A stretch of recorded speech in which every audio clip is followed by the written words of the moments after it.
అందరికీ నమస్కారం. శ్రీ శ్రీ శ్రీ ఆచార్య ప్రబోధానంద యోగీశ్వరులు వారికి, జగద్గురువైన శ్రీకృష్ణ భగవంతునికి నమస్కరించుకుంటూ ఈరోజు త్రైత సిద్ధాంత భగవద్గీతలోని 3 ఆత్మల వివరం కల్లా ఈ భగవద్గీతని అందరూ తెలుసుకొని జ్ఞానవంతులు అవ్వాలనే ఉద్దేశంతోనే మీ ముందుకొచ్చి భగవద్గీతని చదువుకోవడం జరుగుతుంది. ఈరోజు కర్మయోగము అనే అధ్యాయములో 43వ శ్లోకం గురించి వివరించి తెలుసుకుందాం. ఏవం బుద్ధేః పరం బుద్ధ్యా సంస్థభ్యాత్మానమాత్మనా జహి శత్రుం మహాబాహో కామరూపం దురాసధం. ఈ శ్లోకము బ్రహ్మయోగము గురించి వివరించి తెలియజేశారు. భావము: బుద్ధి కంటే శ్రేష్టమైనది ఆత్మ అని తెలిసి జీవాత్మను ఆత్మలో ఐక్యమగునట్లు చేసి జయింప దుస్సాధ్యమైన ఆశను జయించుము. ఇంకా కొంత వివరంగా తెలుసుకుంటే వివరము. ఈ శ్లోకము పూర్తిగా బ్రహ్మయోగమును గురించి చెప్పబడింది.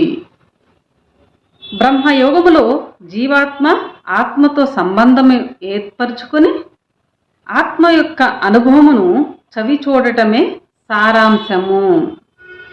సాధారణ వ్యక్తిలో ఆత్మ జీవాత్మలు 2 ఉన్నాయి. ఆత్మ జీవాత్మను చూడగలుగుచున్నది, కానీ జీవాత్మ ఆత్మను చూడలేదు.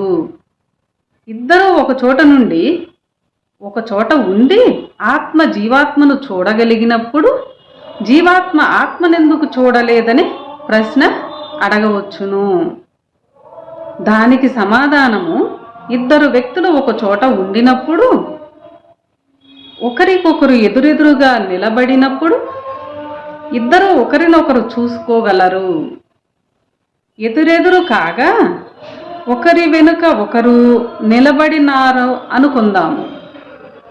అప్పుడు ముందర ఉన్నవానిని వెనుక ఉన్నవాడు చూడగలడు, వెనక ఉన్నవానిని ముందరున్నవాడు చూడలేడు. ఈ విధముగానే సాధారణ వ్యక్తిలో ఆత్మ జీవాత్మ ఒక చోటనే ఉన్నప్పటికీ అవి ఒకదాని వెనుకల ఒకటి ఉన్నవి. జీవాత్మ వెనుక ఆత్మ ఉన్నది.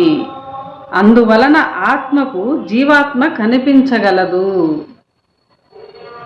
కానీ జీవాత్మకు ఆత్మ కనిపించదు.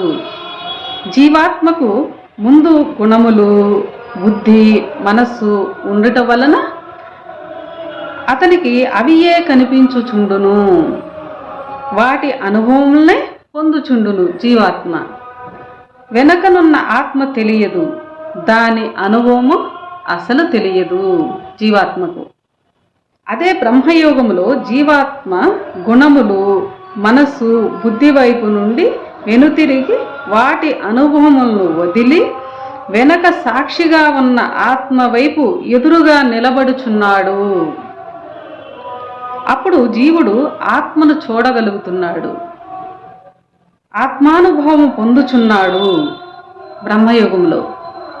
అలా ఉన్నంతసేపు ఆశ మొదలగు గుణములు కానీ, వాటి జ్ఞాపకములు కానీ, ఇంద్రియ విషయములు కానీ, బుద్ధి యోచించటము కానీ ఏ ఇతర ధ్యాసలు జీవునికి తెలియవు.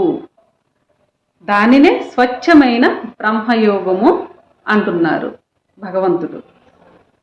అలవాటు చేసుకొని దానినే స్వచ్ఛమైన బ్రహ్మయోగము అంటున్నాము. ఆ బ్రహ్మయోగాన్ని అలవాటు చేసుకొని ఈ యోగములో ఎంత కాలమైనా ఉండవచ్చును. ఈ పద్ధతి ద్వారా మనస్సును, ఆశను అణిచివేయమని భగవంతుడు చెప్పాడని తెలిసి ఉండి కర్మయోగమును ఈ అధ్యాయము ఇంతటితో అయిపోయింది. ఇందులో చెప్పబడిన శ్లోకములు మొత్తము మరియు ఏ శ్లోకము ఏ విషయమును గురించి బోధించినది కింద చూద్దాము. ఈ త్రైత సిద్ధాంత భగవద్గీతలో అశాస్త్రీయ శ్లోకములు అంటే కల్పిత శ్లోకములు, మనుషులు కొన్ని కల్పిత శ్లోకములు భగవద్గీతలో రాయటం జరిగినది. అవి 7 ఉన్నాయి. ఆ 7 శ్లోకములు స్వామివారు వాటి గురించి తెలపలేదు, రాయలేదు ఈ భగవద్గీతలో. కల్పిత శ్లోకాలను తీసివేసి రాశారు. బ్రహ్మయోగము కర్మయోగము రెండూ కలిసి ఉన్నవి 3 శ్లోకాలు.